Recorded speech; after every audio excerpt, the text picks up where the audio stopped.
Well, greetings, Presidente, for this third and final part of my Intermediate's Guide to Tropico 4.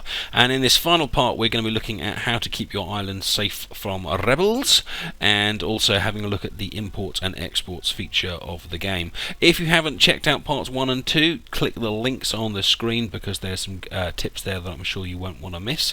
So for the very, very final time, let's get rolling, Presidente.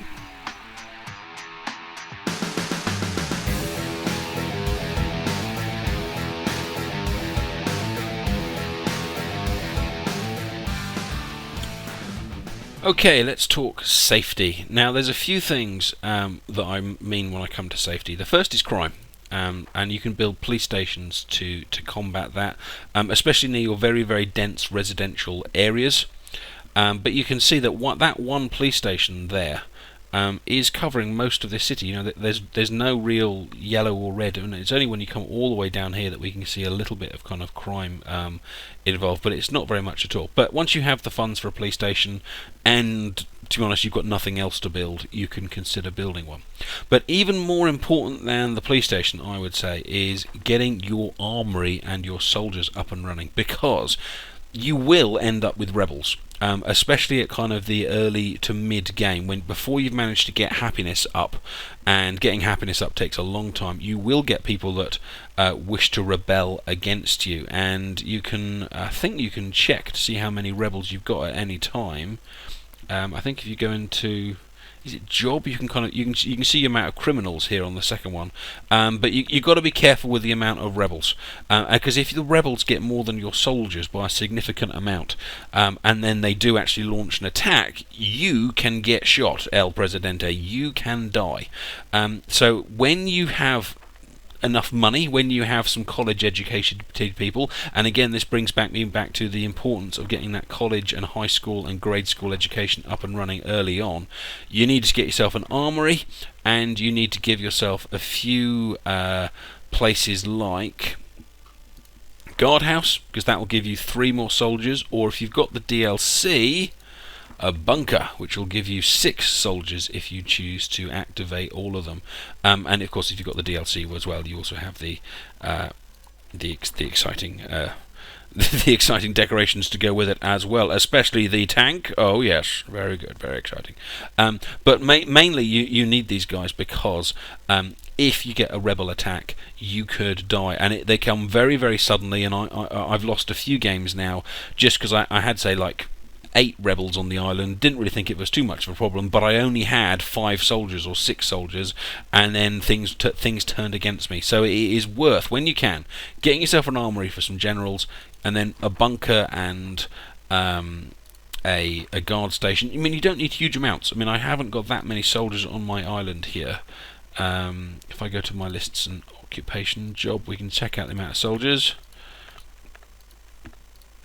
Here we go. So I got 10 soldiers. That's not a huge amount, but it's enough to keep my island safe, as long as you don't have massive problems with unhappiness. But you will get rebels at various points, and you need to be able to counter them. So a police station when you can, but more importantly than that, you need a military force that will protect your people. One thing you might want to consider, not that one, this one, is the army base, because that gives you a few extra soldiers as well, but it also gives your soldiers a place to live, keeps them happy, gives them health care, gives them a good quality housing, and that stops any of your soldiers rebelling as well. So again, it all comes down to your funds and your money, which is obviously dependent on how well your agriculture and tourism is going, but don't forget to keep your island safe.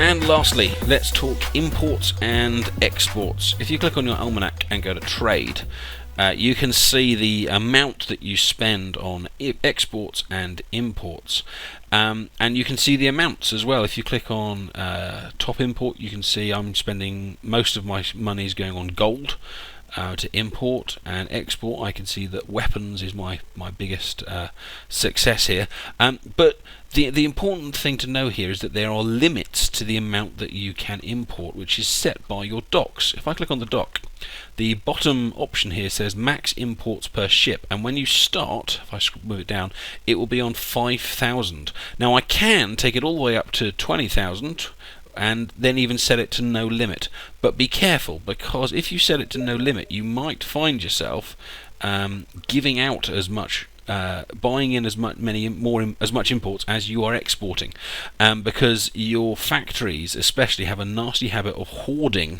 the things that they need. So for example, if I click on my nuclear power plant here, if you see on input storage 955, it just kept importing uranium until it was completely full. Now it's not going to use that amount for years and years and years and years probably, but you don't need it. And so I can either just set this down to a smaller amount, or if I want, you can actually ban a certain import. If you go to economy, trade overview, if I wanted to stop uranium, for example, I can come in here to where it says import uranium and click on it, and I can forbid the importing of uranium by selecting it here.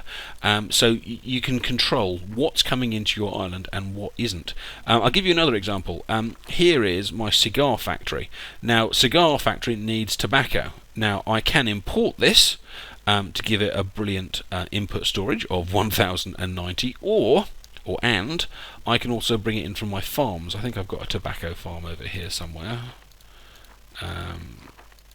Okay, well, I won't hunt around for it, but somewhere I've got a tobacco farm, and if I set the imports to off, it will only use my own tobacco, which will increase my amount of profits. But of course it might slow it down because I'm waiting for teamsters, and maybe I can't grow the plants quickly enough.